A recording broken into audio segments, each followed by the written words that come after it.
Jangankan masalah makanan, ibadah pun bila karena hawa, bila karena nafsu, ibadahnya han gebi puput ge pegah.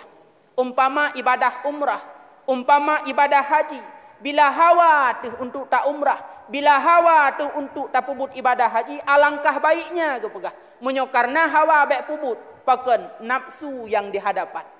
Sehingga menyotajak umrah karena hawa dan kumut wah. Gop truk kedeh tawaf, itanyo gaduh lale video urang tawaf.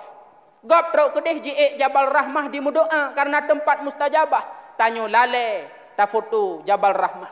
Wate iwo kena gop hani pegah keban hal ihwal jih ibadah, tapi karena tanyo tajak umrah, tajak haji karena hawa, wate truk kena hana pre uro ta cerita ba urang.